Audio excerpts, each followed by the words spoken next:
Olá, bem-vindo a Tudo com Vagar. Eu sou a Amélia e neste episódio vamos falar da grande diferença entre ser bom ou ser bonzinho. Partimos daquela criança que é impecável, que é obediente, que se comporta muito bem, que faz os trabalhos da escola, que estuda, e chegamos a um adulto que tem secretamente aquela vontade de agradar a todos, mesmo que isso traia aquilo que sente, e no fundo, ao ter esse comportamento impecável, sente uma pressão enorme, tem medo de desiludir os outros e muitas vezes sente que o amor é algo rígido e difícil de atingir. Anda daí. Olá, bem-vindos ao Tudo com Vagar. Eu sou a Amélia Pereira Coutinho e à sexta-feira convido-te a abrandar, a respirar fundo e a mergulhar num mundo onde o tempo corre devagar ao ritmo da natureza. Junte-te a mim nesta viagem pelo Alentejo, onde cada momento é uma celebração da simplicidade e do prazer de viver sem pressa.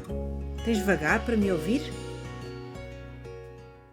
A diferença entre ser bom ou ser bonzinho parece uma pequenina diferença nas palavras, mas tem, na verdade, uma grande diferença ao longo da vida. Com certeza que já ouviram aquelas palavras: ele porta-se tão bem, é tão bonzinho, é obediente, não me dá trabalho nenhum. E aprendemos intrinsecamente a interiorizar isso e a pôr a casa em ordem para fora, para o exterior, para mostrar aquilo que nós gostamos de ouvir como elogios, mas por dentro existe uma confusão enorme, algo que nós por vezes não conseguimos aceitar e não conseguimos expressar. Porque na verdade o mundo aplaude o bonzinho, mas o nosso coração adoece, porque aquilo que estão a aplaudir não é a verdadeira versão de nós.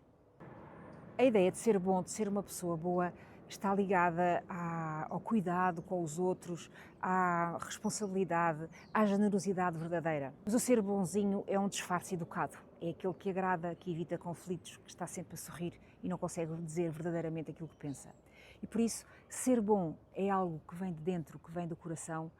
Ser bonzinho é algo que vem do medo de desagradar, do medo de não cumprir, do medo de não ser aceito. Muitas vezes o que acontece é que a criança que vira um adulto bonzinho foi aquela que se sentia bastante elogiada em criança quando fazia algo bem e, portanto, para ela a perfeição era padrão e muitas vezes, mesmo que isso não fosse ao encontro das suas necessidades ou daquilo que ela verdadeiramente sentia, o ser bom, ser agradar, ter elogios, era algo que estava intrínseco a si própria. Mas na idade adulta isto tem um reverso da medalha, é que as pessoas têm muita pressa em dizer que sim, têm dificuldade enorme em dizer que não e muitas vezes mesmo que isso vá contra os seus princípios, contra aquilo que verdadeiramente acreditam, só para não gerar conflitos, para agradar aos outros e para poderem dizer, olha, aquele gajo é um gajo fixe, fazem aquilo que vai contra si próprios, só para mostrar para o exterior. E muitas vezes isto até se reflete no corpo, numa tensão nos ombros, num recolhimento para si próprio e em noites mal dormidas que se seguem muitas vezes a seguir algo ou uma conversa difícil com outras pessoas. E o campo ensina-nos muitas lições disso. Por exemplo, se quisermos fazer uma poda, estamos a cortar um ramo que na verdade está bom, mas que se não o cortarmos não vai dar espaço para o fruto nascer. E, portanto, é necessário dar um corte e fazer um não em algum ramo que está crescido e que precisa de ser podado para que depois o fruto possa nascer e vir com força. E ser bom, ser uma pessoa boa, não é ser duro, é ser inteiro. É dizer, eu hoje não posso, eu hoje não consigo, talvez amanhã te possa ajudar. Eu vejo isso de outra forma, a minha opinião difere da tua, mas respeito aquilo que estás a pensar. Não é ser duro, é efetivamente ter a coragem e também a vontade de poder expressar aquilo que verdadeiramente sente para não ser, não tendo medo de ser julgado pelos outros ou de alguma troca mais acesa de palavras que daí possa vir. No trabalho, o ser bonzinho também é muitas vezes castrador, porque é aquela pessoa que segue as regras, que não arrisca, que não dá largas à criatividade, que muitas das vezes tem medo de intervir e dar a sua opinião, quando às vezes essa opinião poderia ser verdadeiramente importante para o assunto que estão a tratar, e por isso ser bonzinho no trabalho é aquela pessoa que é mediana, que é certinha, que cumpre, mas que não evolui, que não tem a possibilidade de passar para um outro nível. E nas relações isso acontece muito frequentemente. O bonzinho é aquele que diz que sempre a tudo, que deixa que os outros escolham por ele, que faz aquilo que acha que estão a agradar aos outros, mas na verdade isso são nãos constantes que está a dar a si próprio e são mágoas que vão ficando e que vão ficando sempre recalcadas. E quando sai um não, quando sai algo para dizer a sua verdadeira opinião sai com força desmedida, sai com força demais e muitas vezes isso depois não é bem aceito, o que torna um ciclo vicioso de voltar a não querer dizer que não. E ninguém nos leva a mal se dissermos: posso fazer isso amanhã, hoje não posso, consegues-me substituir? Poderei ver isso mais tarde? Olha, não tenho a mesma opinião, mas vê o meu ponto de vista. Portanto, isto liberta e deixa que a pessoa consiga também expressar aquilo que sente e não vá recalcando e criando raivinhas interiores e recalcamentos que mais tarde vão ser prejudiciais nas relações com os outros, quer profissionais, quer pessoais. Porque, na verdade, desde pequenos somos ensinados a que se eu me comportar bem e se fizer tudo aquilo que me pedem, não vou ser rejeitado. E é o medo dessa rejeição que faz com que muitas vezes não digamos que não aos outros, mas estamos sempre e constantemente a dizer que não a nós próprios. Dou-te aqui uns exemplos muito rápidos. Alguém que está a trabalhar já no fim da jornada e chega alguém ao pé dele e lhe diz: olha, preciso que me faças este favor rápido. O bonzinho faz logo e mesmo que esteja cansado, que precise de sair, que tenha uma consulta médica, fica até um pouco mais tarde para não dizer que não ao colega que lhe pediu esse favor. O bom diz-lhe: olha, só consigo depois das 17 ou das 18, ou só consigo amanhã. Ou então pede a outra pessoa porque eu hoje não posso. E não é por isso que o colega vai ficar a não gostar dele, ou não a querer trabalhar com ele, ou não a achar que ele é um bom colega. Porque na verdade, se calhar, se fosse o inverso, ele faria exatamente o mesmo. Outro exemplo é estarmos à mesa de família e surgir um tema que não é muito agradável. O bonzinho tenta mudar o assunto, puxar para outro tema, para que aquilo não aqueça e não comecem a ferver opiniões mais acaloradas. O bom diz: olha, este assunto não é confortável, acho que não nos vamos estar aqui a chatear, estamos a ter uma refeição tranquila, podemos discutir isso noutra altura. E põe ali uma pedra final no tema e avançam para uma refeição tranquila. Por exemplo, um projeto que muitas vezes envolve risco. O bonzinho pensa e repensa e anda atrás e faz cálculos e está indeciso e muitas das vezes esse projeto acaba por não sair do papel porque ele tem medo que corra mal e que digam: olha, este não serve para nada, não sabe fazer as coisas. O bom é aquele que mede os riscos, obviamente, calcula-os e arrisca. E se correr mal diz: olha, para a próxima farei melhor. Caí, mas vou-me levantar e vou-me voltar a reerguer.